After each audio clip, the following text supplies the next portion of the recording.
బట్టతలతో బాధపడుతున్నారా? ఆధునితనమైన పద్ధతిలో hair transplantation చేయబడును. Face clinic, Hyderabad. Hello Ram గారు. నారాజు. కొన్నిసార్లు మనకు తెలియకుండానే జీవితం ఎటుపోతుందో అనేటువంటి ఆలోచన చేస్తూ ఉంటుందండి. ఈవెన్ లైఫ్ లీడ్ చేసే ప్రతిసారి నా జీవితం కరెక్ట్గానే వెళ్తుందా, నేను దీనికైనా పనికి వస్తానా అనేటువంటి ఆలోచన డెఫినెట్గా వస్తూ ఉంటుంది. కొన్నిసార్లు ఏమవుతుందంటే నేను వెళ్ళే రూట్ కరెక్టేనా అనేటువంటి విషయం కూడా డౌట్ వస్తుంది. నా జీవితం ఏమైపోతుందో, ఎటు వెళ్తుందో అనేటువంటి సందిగ్ధం వచ్చినప్పుడు ఆ ఆలోచన నుంచి ఎలా బయటపడాలి? ఇప్పుడు నాకు అలాగే ఉంది నారాజు. అంటే చాలాసార్లు మనం ఒకసారి ఇది ఇక్కడే షూట్ చేస్తున్నప్పుడు ఏదో ఒకటి నేను ప్రపోజల్ చేస్తాను, నువ్వేమో షూటింగ్కి తీసుకొస్తావు. లాస్ట్ టైం ఒకసారి ట్రెక్కింగ్ అని నేను తీసుకొచ్చాను. అవును. ఆ బ్యాగ్ వస్తువులన్నీ బయటికి తీసి ఒక ఎపిసోడే చేసేసావు. అవును. కానీ సాయంత్రం కదా రిలాక్స్ అవుదామని నేను కూడా అసలు ఆ గందరగోళం గురించి అది మాట్లాడే ముందు ఒకసారి విల్ జస్ట్ హ్యావ్ స్నాక్స్ అని ఐ వాంట్ ఆఫర్ యూ. షూటా నిజంగా స్నాక్స్ తెప్పిస్తారా? నేను తెప్పిద్దా ఉంది. షూట్ ఒకవేళ నువ్వు స్నాక్స్ తినేసి ఎంజాయ్ చేస్తే షూట్లో యాడ్ చేద్దాం, లేకపోతే బాబు రెడీయా? నిజంగా ప్రీ ప్లాన్డా? ఊరికే నేను కూడా నీతో జాయిన్ అవుదాం అనుకున్నా. బాగున్నాయి సార్. అవునా? నీకేనా రాజు? అన్నీ ఎక్కడ తింటాం సార్? పర్లేదు, నువ్వు ఏం తినగలితే అది. నువ్వు ఒక్క నిమిషం, నువ్వు ఏం తినాలనుకున్నా నీ ఫస్ట్ చాయిస్ ఏదో తెలియాలి. First choice juice. Okay, go head. 1 minute. నువ్వు ఫస్ట్ చాయిస్ అన్నావు కదా, రెండో చాయిస్ ఉండదు, ఉన్నది ఒకటే. ఏది కావాలో నిర్ణయించుకోముందే. జ్యూస్ ఏదైనా ఒకటే. జ్యూసే. అయితే రెండో ఛాన్స్ లేదు, జ్యూసే. జ్యూస్. ఓకే, ఒకవేళ రెండో చాయిస్ వస్తే ఏం తీసుకుంటాను? ఆ రెండో ఛాన్స్ వస్తే యాపిల్ తీసుకుంటాను అంతే. ఇప్పుడు ఒకవేళ వరుసగా మొత్తం క్లీన్ చేయాలనుకుంటే ఒక చాక్లెట్ తప్ప అన్నీ తీసుకుంటాను సార్. సో అన్నీ. ఇది కూడా చాక్లెటా? చాక్లెట్ అయితే చాక్లెట్ తీసుకున్నా. So first what will you have? Juice. Clear, right? అయితే అది ఒకటే ఇస్తాం, జ్యూస్. Very good. అయితే ఎట్లా అన్నావు కాబట్టి నాకు నీకే. షూరా సార్? మళ్ళీ ఇప్పుడు లేదు, యూ కెన్ హ్యావ్ ఇట్. నేను అంతగా ఆఫర్ చేసిన తర్వాత నువ్వు అడిగింది ఇవ్వకుంటే బాగుండదు కదా. You can have it, taste it at least. అది నీకే. అదే మళ్ళీ అక్కడికి వెళ్ళగానే జస్ట్ సెకండ్ అంటారేమో అని చెప్పేసి ఏం లేదు, అయిపోయింది. ఒక్క నిమిషం అనుకున్నా. లేదు, నేను ఒక్క నిమిషం అనింది ఏంటంటే ఇక నేను ఒక్క నిమిషం అనను అని చెప్పడానికి, కాబట్టి నువ్వు తాగొచ్చు. సార్ ఓంకార్ గారి షోలా ఉంది సార్ ఇది నాకు. ఇది మన లైఫ్లో చాలామంది రోజు ఎదుర్కొనే షో ఇది. లైఫ్ క్లట్టర్గా కనిపించడానికి కారణం, గందరగోళంగా కనిపించడానికి కారణం నీ కంటి ఎదురుగా ఇన్ని ఆప్షన్స్ ఉండడమే. మనిషి జీవితం ఎటుపోతుందో తెలియకపోవడానికి కారణం ఫస్ట్ ఆఫ్ ఆల్ నీకు ఏం కావాలో తెలియకపోవడం. కానీ నాగరాజు తెలివైనడు కాబట్టి బాగా ఆలోచించి ఒక నిర్ణయం తీసుకొని జ్యూస్ అడిగాడు. ఒకటే అవకాశం ఉంటే ఏది కావాలంటే జ్యూసే అన్నాడు. ఈ క్లారిటీ ఎప్పుడైతే మిస్ అవుతామో, ఇప్పుడు ఎవరికైనా ఇన్ని ఆప్షన్స్ ఉన్నప్పుడు ఏం చేస్తారు, ఒకదాని తర్వాత అన్ని ఫినిష్ చేద్దామని అనుకుంటారు. చేసిన తర్వాత ఏం జరుగుతుందో అందరికీ తెలుసు. అదే గందరగోళం అంటే, అదే ఎటు వెళ్తుందో తెలియకపోవడం అంటే అప్పుడు కడుపు చెప్తుంది.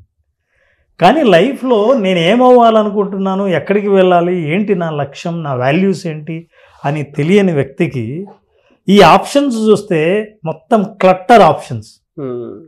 ఫర్ ఎగ్జాంపుల్ నారాజు, ఎందుకు జ్యూస్ తాగాలనుకున్నావు?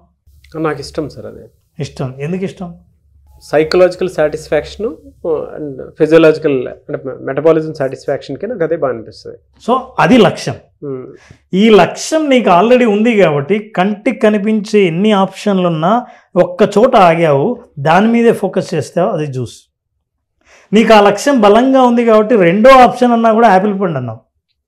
సో హెల్త్కి సంబంధించి నీ మెటబాలిజంని ఇంప్రూవ్ చేసుకోవడానికి సంబంధించి ఆ లక్ష్యం బలంగా ఉండడం వల్లే ఎన్ని ఆప్షన్లు ఉన్నా సరైన ఆప్షన్ ఎన్నుకున్నావు, క్లారిటీ ఉంది, మిగతా తీసుకోలేదు. ఇంకో క్లారిటీ కూడా నేను ఐ అప్రిషియేట్ యూ. చాక్లెట్ తప్ప అని అన్నావు. ఇంకోటి చాక్లెట్ లాగా అనిపించింది అయితే అది కూడా వద్దా నేను. అవును. సో ఈ క్లారిటీ చాలామంది మిస్ అవుతారు. ఎప్పుడైతే గందరగోళంలో ఆప్షన్స్ ఎక్కువ చూసామో చాలామందికి లైఫ్ ఎటుపోతుందో వెళ్ళడానికి కారణం ఏంటంటే, పక్కింటోడు ఒక మాట చెప్పాడు, మా బంధువుల్లో వాళ్ళు వ్యాపారం చేస్తున్నారు, మా అమ్మా నాన్న ఏమో నన్ను ఫలానా చదవమంటున్నారు, నా ఇంట్రెస్ట్ ఏమో డీజే అవుదామని.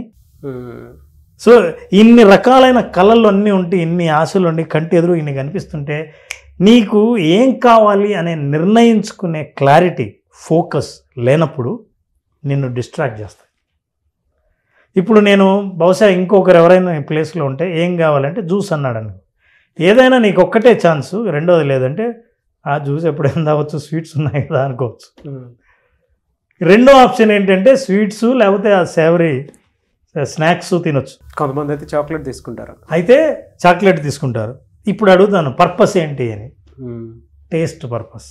టేస్ట్. అయితే మీరు taste purpose, Joy purpose, enjoyment purpose అయినప్పుడు మీ చాయిస్ ఏంటో తెలుస్తుంది. ఇప్పుడు చెప్పండి, లైఫ్ ఎటుపోతుందో మీకు గందరగోళంగా ఉంది, అర్థం కాలేదు, కన్ఫ్యూజన్లో ఉన్నారంటే అర్థం ఏంటంటే మీకేం కావాలో మీకు తెలుసా, మీ లక్ష్యం క్లియర్గా ఉందా. ఉన్నప్పుడు ఏమవుతుందంటే మీ చుట్టూ ఎన్ని డిస్ట్రాక్షన్స్ ఉన్నా సరే నన్ను అట్రాక్ట్ చేసేది నేను కావాలనుకునేదే తప్ప నాకు కనిపించింది మాత్రం కాదు. ఇప్పుడు అదే చెప్పబోతున్నాను సార్. అంటే ఇదంటే నాకు లక్ష్యం నా కంటి ముందు క్లియర్గా ఉంది కాబట్టి నాకు ఆ క్లారిటీ ఉంది. కొన్నిసార్లు లక్ష్యం మన కంటి ముందుకు కూడా కనిపించదు. ఓ సైకలాజికల్ ఎలా చెప్పాలి అని అంటే, ఒక 100 ఇన్ఫ్లుయెన్సెస్ కంటి ముందు కనిపిస్తూ ఉంటాయి మనకి. దాన్ని ఎలా ఐడెంటిఫై చేస్తాం? ఇన్ఫ్లుయెన్సెస్ కనబడినప్పుడు అది ఇన్ఫ్లుయెన్స్ ఏది చేస్తుందంటే, నీకు ఆల్రెడీ లక్ష్యం లేనప్పుడు అది లక్ష్యాన్ని నిర్ణయిస్తుంది. ఇప్పుడు నేను ఇవన్నీ చూసిన తర్వాత కొన్నిసార్లు గోల్ మన కంటి ముందు కనిపిస్తుంది, అంటే ఏం చేయాలో అర్థం కాదు అప్పుడు. ఇప్పుడు ఇదంటే క్లియర్గా కనిపిస్తుంది. ఇప్పుడు కనిపిస్తుంది కదా, వీటిలో నువ్వు ఛాయిస్ తీసుకున్నావు కదా. ఇప్పుడు నేను బిర్యానీ తెచ్చిపెట్టాను అనుకో, సరే అయితే ఇవన్నీ వద్దు, నాకు బిర్యానీ కావాలి అని అనొచ్చు. నేను ఈ బిర్యానీని ఇది అంతా తీసి నేనేదో కొత్తది సీజనల్ కదా హలీం తెచ్చిపెట్టాను అనుకో, ఫస్ట్ హలీం ఆప్షన్స్ చెప్తాను. అంటే కంటికి ఏది అట్రాక్ట్ చేస్తుందంటే, నీకు ఆల్రెడీ ముందే ఒక విత్తనం లేకపోతే, లక్ష్యం లేకపోతే, ఉద్దేశం లేకపోతే, పర్పస్ అనేది లేకపోతే, ఇవి ఏవి కంటికి కనిపించినా అట్రాక్ట్ చేయొచ్చు. For example Naraju, you are diabetic, నువ్వు ఒక ఉపవాసంలో ఉన్నావు, నువ్వు తినాలనుకున్నది ఓన్లీ ఫ్రూట్, ఉపవాసంలో ఉండి ఫ్రూట్స్ మాత్రం తినగలుగుతావు, లేదా అసలు ఏమీ తినకూడదు అనుకున్నావు. నేను ఇవన్నీ చూపించినా నీ కంటికి అవేవి తినే వస్తువులాగా అసలు కనిపించవు. ఒకవేళ ఆ ఉపవాసానికి ఏదైనా స్పిరిచువల్ కనెక్షన్ ఉందనుకుందాం, ఆ లక్ష్యంగా బలంగా ఉంటుంది, మిగతా అవేవి టచ్ అయ్యవు. అంటే నేనేమన్నా అంటే లోపల మనకి పర్పస్ ఉండాలి అని. ఇప్పుడు నీ ప్రశ్న, పర్పస్ని ఎలా నిర్ణయించుకోవాలి? అది లేకపోవడం వల్లే కదా నాకు ఇన్ని డిస్ట్రాక్షన్స్ వస్తున్నాయి, నేను ఏది చూసినా దానికి అట్రాక్ట్ అవుతున్నాను అని అనుకుంటే, first thing you will have to write what are your interests, నువ్వు ఏం చేయాలనుకుంటున్నావు. రెండోది లిస్ట్ రాస్తాం కదా, నాకేం కావాలి అన్నది. ఈ క్లారిటీలో నాకేం కావాలి అన్నది నువ్వు ఇతరుల దగ్గర ఏం చూసావు అన్నది ఉండకూడదు. అది వాడి దగ్గర ఇది చూశాను, మా వాళ్ళ దగ్గర ఇలా చూశాను, ఇంకోరు ఇలా చెప్పారు అని ఆ లిస్ట్ నీ దగ్గర ఉండకూడదు. నీకు ఒరిజినల్గా మనసు పెట్టి ఏ పని చేయగలని అనుకుంటున్నావో వాటి లిస్ట్ తయారు చేయాలి. లిస్ట్ తయారు చేసిన తర్వాత ఇప్పుడు now you have to get in to the action. ఏంటి యాక్షన్? చాలామంది ఎటుపోతుందో వెళ్ళకపోవడానికి కారణం ఏంటంటే, ఈ కన్ఫ్యూజన్లో ఏం తినాలా అని అనుకొని ఏమీ తినలేకపోవడం, లేదా అన్నీ తినడం. ఏమీ తినలేకపోవడం, యాక్షన్ ఆగిపోయింది. అన్నీ తినడం, ఓవర్ యాక్షన్ అయింది. దీనివల్ల దేని మీద నువ్వు లక్ష్యాలు సాధించలేవు. So what you are doing is that second thing. First ఎప్పుడైతే మీరు పర్పస్ను రాశారో, రెండోది మీ వాల్యూ ఏంటి, ఏ వాల్యూ కోసం మీ చాయిస్ ఉంది, ఇది నా వాల్యూ అని అనుకుంటే, ఫర్ ఎగ్జాంపుల్ నేను ఫిట్నెస్ మెయింటైన్ చేయాలి అనే వాల్యూ ఉన్నప్పుడు వీటి చాయిస్లో స్పష్టంగా ఏది చాయిస్ తీసుకోవాలని తెలుస్తుంది. ఇంకోటి, ఇవాళ నేను పార్టీ, ఈరోజు నేను ఎంజాయ్ చేద్దాం అనుకుంటున్నాను, ఇఫ్ దట్ ఈస్ దట్, ఏమి ఇవాళ మీరు సెలెక్ట్ చేసుకోవాలో మీకు క్లియర్గా ఉంటుంది. So your value and your purpose, ఇవి రెండు మ్యాచ్ అవ్వాలి. మ్యాచ్ అయినప్పుడు మీ చాయిస్ క్లియర్గా ఉంటుంది. అప్పుడు మీరు ఎటు వెళ్తున్నారో ఎటు వెళ్ళాలో మీరే నిర్ణయించుకుంటారు. ఇంకోటి ముఖ్యమైన విషయం ఏంటంటే, అభిప్రాయాలు ప్రపంచానివి, నిర్ణయం నీది. అభిప్రాయాలు ప్రపంచాన్ని అయితే నిర్ణయాలు ఏ అభిప్రాయాలు అవన్నీ నిర్ణయాలు అయితే నేను కన్ఫ్యూజ్ అవుతాను. కానీ నీ నిర్ణయం నువ్వే తీసుకోవాల్సిన అవసరం ఉంది, యాక్షన్ తీసుకోవాల్సిన అవసరం ఉంది. థర్డ్ థింగ్, మీరు ఎప్పుడైతే వాల్యూని గుర్తించారో, ఎప్పుడైతే మీరు మీ పర్పస్ని గుర్తించారో, ఇవి రెండింటినీ కలిపి మీరు ఒక కన్సల్టెంట్ని, ఎవరినైనా తెలిసిన వాళ్ళని, మీకంటే సీనియర్స్ని, ఒక మెంటార్ని కలవాలి. నా లైఫ్ ఎట్లా పోతుందో తెలియదు, నాకు ఇది ఇష్టం, నా లక్ష్యం ఇది, ఇవి ఆప్షన్స్ కనిపిస్తున్నాయి, నేను ఏం చేయాలి చెప్పండి. You prepare your action plan. ఇవాళ పొద్దున నేను ఒక వ్యక్తిని కలిశాను, ఆయన యాక్షన్ ప్లాన్ ఆయనే రాసుకొచ్చాడు. 12 ఐటమ్స్ రాసుకొచ్చాడు. రోజు నేను ఇవన్నీ చేయాలండి, గంట పాటు నా లైఫ్ మారిపోతుంది అని. ఇతను సంవత్సరం కిందట ఇదే లిస్ట్ రాశాడు, మళ్ళీ ఈ లిస్ట్ ఇది రాశాడు, నెక్స్ట్ ఇయర్ కూడా అదే లిస్ట్తో వస్తాడు. ఇన్ని లిస్ట్ రాస్తే, ఇన్ని ప్రయారిటీస్ మీకుంటే ఏ ప్రయారిటీ లేనట్టే అర్థం. ప్రాధాన్యతలు 10 ఉన్నాయంటే ఒక్కటి కూడా లేనట్లే అర్థం. ఒక్కటి ఉంటే మీరు ఆ ఒక్కదాన్ని ఆ ఒక్కటి మీట్ అవ్వడానికి మీ యాక్షన్ ప్లాన్ ముందుకెళ్తుంది. అందుకని కన్సల్టెంట్ ఎందుకు అవసరం అంటే, ఏది యాక్షనబుల్లో, ఏది చెయ్యగలరో దాన్ని డైరెక్షన్ ఇస్తారు, మీరు ఆ డైరెక్షన్ తీసుకోండి. And the last thing, most important is action. ఈరోజు పొద్దున ఏం చేశారు? యాక్షన్ అంటే ఏంటంటే నారాజు, ఇక్కడ ఇవి ఉంది కదా, నేనేమంటానంటే యాక్షన్ తీసుకోవడానికి ఫస్ట్ మీరు చేయాల్సిన పని ఏంటంటే, మీరు మీ కంటికి, మీ దృష్టికి, మీ ఆలోచనకి ఇవేవే కానీ కనిపించకుండా మీరేం చెయ్యాలనుకున్నారో అవి మాత్రమే మీ టేబుల్ మీద ఉండాలి. You will divide, remove all the distractions. మనకు అవసరం లేనివి, ఊరికి ఉచితంగా దొరికినా సరే, సోషల్ మీడియాలో దొరికినా సరే, అవి రీల్స్ అయినా సరే, వాటన్నిటిని పక్కన పెట్టాలి. ఇప్పుడు నువ్వేం చేయాలనుకున్నావో, నీ లక్ష్యం ఏదనుకున్నావో అదే కనిపించాలి. వీళ్ళందరూ ఏంటి తెలుసా, ఇవి ఫ్రెండ్స్, ఈ సోషల్ మీడియా, బంధువుల అభిప్రాయాలు, మిగతా వాళ్ళు చేస్తున్నవి, ఇవన్నీ ఏం చేస్తాయంటే కలపమని చెప్తాయి. నువ్వు రియల్ ఎస్టేట్ బిజినెస్ చెయ్యి, గవర్నమెంట్ జాబ్ కూడా ట్రై చేయి, బిజినెస్ నువ్వు స్టార్ట్ చేయి, లేదా చదువుకోవడానికి ఎంఎస్కి వెళ్ళు, ఇట్లాంటివన్నీ చెప్తుంటాయి. అవన్నీ చేసినా సరే నువ్వు ఎప్పుడైతే నీకు ఏం కావాలో అదే సెంటర్ ఆఫ్ అట్రాక్షన్ లాగా పెడతావో దాని మీద యాక్షన్ తీసుకుంటావు. సో ఆ యాక్షన్ ఈజ్ ఇంపార్టెంట్. ఆ యాక్షన్కి ప్రధాన కారణం క్లట్టరింగ్ ఉండడం, అందుకే డీక్లటర్ చేశాం. ఏది ఫోకస్ చేయాలో అది అక్కడ పెట్టాం. ఇప్పుడు మీరు పని చేస్తుంటుంటే మీ టేబుల్ మీద మీరు ఒక పని చేయండి, టేబుల్ మొత్తం ఖాళీ చేయండి, క్లీన్ టేబుల్ ఉండాలి. మీకు ల్యాప్టాపో బుక్కో ఉంటే అది తప్ప ఏమి కనిపించకూడదు టేబుల్ మీద.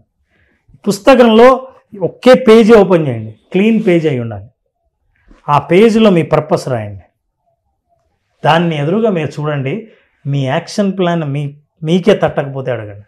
True sir. అంటే మీరు ఇలా మాట్లాడుతుంటే ఈ ఎగ్జాంపుల్ చెప్పేటప్పుడు నా పాస్ట్ ఎక్స్పీరియన్స్ ఒకటి గుర్తొస్తుంది నాకు. అశోక్ నగర్లో స్టడీ సర్కిల్స్ ఉంటాయి, ఐఏఎస్ స్టడీ సర్కిల్స్. సో నేను అక్కడ ఉన్నాను అనమాట. కోచింగ్ తీసుకుందామని వెళ్ళాను. పేపర్ మీద స్ట్రగుల్ ఫర్ ఎగ్జిస్టెన్స్ అని రాశా. సివిల్సా బ్యాంక్సా ఈ రెండు అని రాసుకున్నాను. సో దానికి అంటే సివిల్స్ ప్రిపేర్ అవ్వాలా, స్టడీ సర్కిల్లోకి వెళ్ళటం అయిపోయింది, ఫీజు కట్టాలా వద్దా అనేటువంటి ఆలోచనలో మొత్తం అంటే అక్కడ తెలుసుకొని రావటం కూడా అయిపోయింది, అటు బ్యాంక్ అది కూడా తెలుసుకొని రావటం అయిపోయింది. స్ట్రగుల్ ఫర్ ఎగ్జిస్టెన్స్ అని రాసాం కదా, నాకు క్లారిటీ ఉంది దాని మీద. ఈ రెండింటి మీద క్లారిటీ రావట్లా. సో రాసుకున్నప్పుడు సివిల్స్ అయితే ఎన్ని డేస్ పడుతుంది, నోటిఫికేషన్స్ ఎలా ఉంటాయి, అవన్నీ ఒక పేపర్ మీద రాసుకున్నాను. అంటే పక్కనే కేటగిరీ వైజ్ రాసుకున్నాను. ఎన్ని డేస్ పడుతుంది, ఎంత టైం పడుతుంది, ద సేమ్ టైం కాస్ట్ ఎంత అవుతుంది. సో నా ఫైనాన్షియల్ స్టేటస్కి అది కరెక్టా కాదా అని దాన్ని ఒక లెవెల్లో చూశాను. బట్ అది ఇష్టం కానీ నేను అనుకున్న దానికి ఒక రైట్ స్ట్రెంత్ అండ్ థాట్లో లేదు నాకు. సో కింద బ్యాంక్స్, సో ఐబీపీఎస్ నోటిఫికేషన్స్ అన్నీ ఉంటాయి కింద రాసుకున్నాను. నంబర్ ఆఫ్ ఆప్షన్స్ కనిపించాయి. ఓకే, ఇమీడియట్లీ దీనికి వెళ్ళిపోవచ్చు. సో నాకు టైంతో పాటు ఫైనాన్షియల్తో పాటు అన్నీ కలిసి వచ్చేలా ఉంటాయి. అక్కడ నుంచి అక్కడ నుంచి వెళ్ళిపోయి బ్యాంక్స్ ప్రిపేర్ అవ్వడం స్టార్ట్ చేశాను. బట్ నా ఎఫర్ట్స్కి వెళ్ళే కొద్దీ అది కొంచెం దూరం అవుతుందే తప్ప రైట్ ఎఫర్ట్స్ పడట్లేదు అనేది క్లారిటీ వచ్చింది. But over a period of time ఏమవుతుందనంటే నేను ఏం చేయగలుగుతాను, ఇంకా నా జీవితం ఎటే వెళ్ళిపోతుంది అనే క్లారిటీకి వచ్చింది. కొన్ని బ్యాంక్ ఎగ్జామ్స్ అయిపోయిన తర్వాత ఇంటర్వ్యూ ఉంటుంది, అంటే ప్రిలిమ్స్ మెయిన్స్.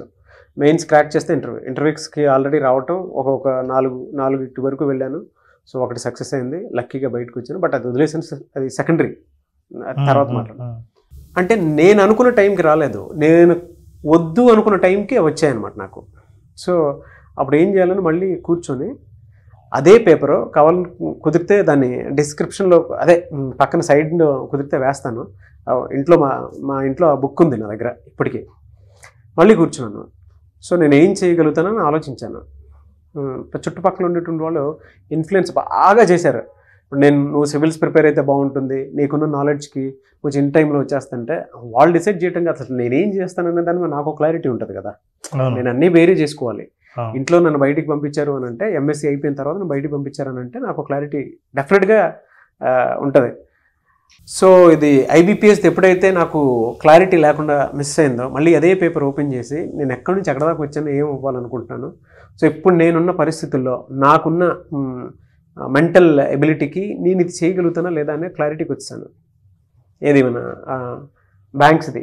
సో నాకు క్లారిటీ వచ్చింది, ఇది నేను చేయలేను, వాట్ నెక్స్ట్, నేనేం చేయగలుగుతాను తర్వాత, నా స్ట్రెంత్ ఏంటంటే నేను బలంగా రాయగలుగుతాను, ఆమె రైటర్. ఏదున్నా సరే నాకు బుక్స్ రీడింగ్ అలవాటు ఉంది, నేను బాగా రాయగలుగుతాను. Value purpose. సో దీన్ని బట్టి ఏం చేయాలి, ఒక్కొక్క మంచి స్టోరీ రాస్తే మంచి స్టోరీ రైటర్ని అవుతాను, సినిమా చేయగలుగుతాను, క్లారిటీ వచ్చింది. దాని తర్వాత దానికోసం చేసే ప్రయత్నంలో సో మనకి ఎవరి దగ్గర స్టోరీ చెప్పడానికి వెళ్ళాలి అని అంటే నాకు ఒక ఐడెంటిటీ కావాలి. ఐడెంటిటీ ఏంటి? అందుకే సుమన్ టీవీలో రైటర్గా జాయిన్ అయ్యాను. 15,000 రూపాయలు జాయిన్ అయ్యాను. కట్ చేస్తే ఇప్పుడు నేను ఒక చిన్నపాటి, నాకు ఏదైనా వెబ్ సిరీస్ కావాలంటే దాన్ని ప్రొడ్యూస్ చేసుకునేంత, నాకు నేనే రాసుకునేంత, నాకు నేనే తీసుకునేంత, అంటే ఇమేజ్ క్లారిటీ వచ్చింది. సో మీరు ఇదంతా చెప్తుంటే నిజంగా మనకేం కావాలనే దాని మీద ఆప్షన్స్ ఎక్కువ ఉంటాయిలే, కానీ మన మనసు చెప్పేస్తుంది సార్ మన స్ట్రెంత్ ఏంటనేది. వచ్చింది కదా అని నారాజు, నువ్వు బైక్ కొంటే 2 ఏనుగులు ఫ్రీ. అవును, మరి 2 ఏనుగులు ఫ్రీ కదా ఇచ్చేది, తీసుకెళ్ళని చూద్దాం. నువ్వు వచ్చింది బైక్ కోసం, అవును, బైక్ కొన్నావు, నాకు ఏనుగులు వద్దు అని చెప్పడం ఉందే, అట్లాంటి వాడు ఏమనుకున్నాడో అది సాధిస్తాడు. అలాగా 2 ఏనుగులు ఫ్రీ అని తీసుకెళ్ళిన వాడి పరిస్థితి ఎట్లుంటుందో నేను చెప్పక్కర్లేదు. మీరు అలా అంటే ఇది తీసుకొస్తామంటే ఇదంతా ఎక్కడ జరిగింది? సంధ్యా థియేటర్ ఉంది కదా, RTC cross road, Ashok Nagar RTC cross road. అంటే ఆ జర్నీలో మధ్యలో రోడ్డు మీద నడుచుకుంటూ వెళ్ళేటప్పుడు నేను ఏం చేయగలుగుతాను ఆలోచించుకున్న టైంలో వచ్చినట్టు అక్కడ కొడితే మళ్ళీ ఇక్కడ అమీర్పేటలో బ్యాంక్ కోచింగ్ సెంటర్ శ్రీధర్ సిసిలో జాయిన్ అయ్యి చెప్తున్నాను. అంటే జనరల్గా జరిగిన స్టోరీ. యాజ్ ఎ స్టూడెంట్ నాకు అప్పుడు వచ్చావు, ఎస్ చేసుకుంటూ ఫోకస్ ఎక్కడ నేను ఏం చేయగలను అక్కడికి వచ్చావు. ఆ జర్నీ అసలు నో టైం. ఇప్పుడు సీఈఓగా ఉన్నావు. జరిగింది అలా, గాడ్స్ గ్రేస్. ఆడియన్స్ కూడా ఆ విధంగా సపోర్ట్ చేశారు. బట్ జెన్యున్ గా ఎఫర్ట్స్ పెడితే మాత్రం సార్ 100% జరుగుతుంది ఖచ్చితంగా. అది ఎక్కడ పెట్టాలి అనేది తెలియాలి. చాలా చాలా జెన్యున్ ఎఫర్ట్స్ ఏ దాని మీద పెట్టినా, ఈ రోజుకి మీరు నేను జెన్యున్ ఎఫర్ట్స్ ఒక వీడియో మీద పెడితే ఆడియన్స్ అంత తగ్గట్టు రిసీవ్ చేసుకున్నారు. అంత మంచి ఎఫర్ట్స్ ఉంటాయి. Anyways thank you so much Ram sir. Very much Naraju. Special gift ఏంటంటే జ్యూస్ నీకు. I will celebrate myself sir. Apple మీరు తీసుకోండి sir. Thank you so much. ఒక బైట్ తీసుకోండి సార్. వెరీ హెల్తీ డిస్కషన్ అన్న. Thank you so much Ram sir. Healthy discussion. Yes, thank you Naraj. Thank you so much. Advance visualisation class చాలామంది అడుగుతున్నారు. మనతో పాటే వాళ్ళు కూడా ఎదగాలి అనుకునేటువంటి వాళ్ళు ఉన్నారు. విజువలైజేషన్ 2.0లో ఒక ఫ్యామిలీ లాగా మా బిజినెస్ని కూడా మీతో పాటు ఒక్కొక్క నెట్వర్క్ లాగా ఫామ్ చేసి మీతో పాటు వస్తాము. మాకుండేటువంటి సైకలాజికల్ అండ్ బిజినెస్కి సంబంధించినటువంటి ఏ ప్రాబ్లం ఉన్నా సరే క్లియర్ చేసుకుందాం అనుకునేటువంటి వాళ్ళు చాలామంది ఉన్నారు. మనతో పాటు నడవాలి అనుకుంటుంటారు. ఈ అడ్వాన్స్ విజువలైజేషన్ క్లాస్ నుంచి కూడా వాళ్ళ బిజినెస్ అయినా సరే ప్రమోట్ చేసుకుందాం అనుకున్నటువంటి వాళ్ళు ఉన్నారు. వాళ్ళ మనస్సాక్షిని మనసుని నెక్స్ట్ లెవెల్కి తీసుకువెళ్ళాలి అనుకునేటువంటి వాళ్ళు, కెరీర్లో సాధించాలి అనుకునేటువంటి వాళ్ళు, స్టూడెంట్స్ అయినా సరే మనతో పాటు ట్రావెల్ అవ్వడానికి రెడీగా ఉన్నారు. సో ఈ క్లాస్కి అటెండ్ అవ్వాలి అనుకుంటే ఎప్పుడు? నారాజు, అడ్వాన్స్ విజువలైజేషన్ సెషన్ ఏప్రిల్ 8వ తేదీన స్టార్ట్ అవుతుంది. బేసిక్ అటెండ్ అయిన వాళ్ళందరూ అటెండ్ అవ్వచ్చు. అలాగే అడ్వాన్స్లో ఏంటంటే మీరు చేసిన ప్రయత్నాలు బేసిక్ ద్వారా విజువలైజేషన్ నేర్చుకుని ఉంటారు. దీని స్పీడ్ను పెంచడం ఎట్లా, బ్యాండ్ విడ్త్ని పెంచడం ఎలా, మీ ఇంటర్నెట్ వైఫై సిగ్నల్ ఇంతవరకు ఒక రేంజ్లో వస్తుంటే ఆ రేంజ్ని పెంచడం ఎలా? సో పెంచడం ద్వారా మీరు ఫలితాలు తొందరగా పొందడం ఎలా? సో అట్లాగే విజువలైజేషన్లో ఇంకా డైనమిక్స్, సైంటిఫిక్ ఫ్యాక్ట్స్ ఏమున్నాయో తెలుసుకోవాలంటే అడ్వాన్స్ విజువలైజేషన్ అటెండ్ అయితే, బేసిక్ విజువలైజేషన్ ద్వారా ఏదైనా అనుకున్నది సాధించిన వాళ్ళ అనుభవాలు కూడా వినాలనుకున్నా కూడా అడ్వాన్స్ విజువలైజేషన్ అటెండ్ కండి. 8th April స్టార్ట్ అవుతుంది.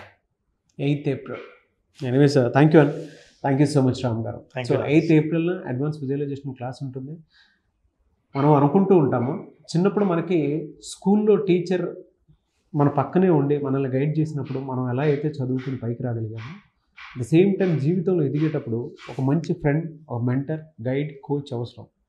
వాళ్ళు ఉంటే జీవితాన్ని మనకు అనుగుణంగా ఏ విధంగా మార్చుకోవచ్చు అనే దాని మీద అవగాహన అయితే డెఫినెట్గా వస్తుంది. కాబట్టి అలాంటి ఒక ఫ్రెండ్, ఒక గైడ్, ఒక కోచ్, ఒక మెంటర్ మీకు మీ జీవితంలో కావాలి అనుకున్నటువంటి వాళ్ళు అడ్వాన్స్ విజువలైజేషన్ క్లాసే ఒక పెద్ద సబ్జెక్ట్. మిమ్మల్ని మీరు మార్చుకోవడానికి అతి గొప్ప అవకాశము. కాబట్టి advance visualisation class April 8th నుంచి స్టార్ట్ అవుతుంది. ఆసక్తి కలిగిన వారు ఇప్పుడే మీరు ఎన్రోల్ చేసుకోవచ్చు. లేదు రామ్ గారి పర్సనల్ కలవాలి అనుకున్నటువంటి వాళ్ళకైనా సరే అది అతి గొప్ప అవకాశము. స్క్రీన్ మీద మీరు కాంటాక్ట్ నెంబర్ కనిపిస్తుంది, దాన్ని మీరు కాల్ ఆర్ మెసేజ్ వాట్సాప్ చేసి వెంటనే ఎన్రోల్ చేసుకోండి. ఈ వీడియో లైక్ అండ్ షేర్ మాత్రం తప్పకుండా చేయండి. ఒకవేళ మీరు కాంటాక్ట్ నెంబర్ కనెక్ట్ అవ్వట్లేదంటే మిస్టర్ నాగ్ అఫీషియల్ 1 నా ఇన్స్టాగ్రామ్ ఐడి ఉంది, దానికి మీరు పర్సనల్ మెసేజ్ పెట్టినా కూడా నేను రామ్ గారి టీమ్ ఫార్వర్డ్ చేస్తాను. ఆ విధంగా మీరు అప్రోచ్ అవ్వచ్చు. ఈ వీడియో లైక్ అండ్ షేర్ మాత్రం తప్పకుండా చేయండి. ఇలాంటి మరిన్ని వీడియోస్ కోసం మా ఛానల్ అలా ఉంది. Thank you. సుమన్ టీవీలో మీ పర్సనల్ అండ్ బిజినెస్ ప్రమోషన్స్ కోసం కింది నెంబర్కి కాంటాక్ట్ చేయండి.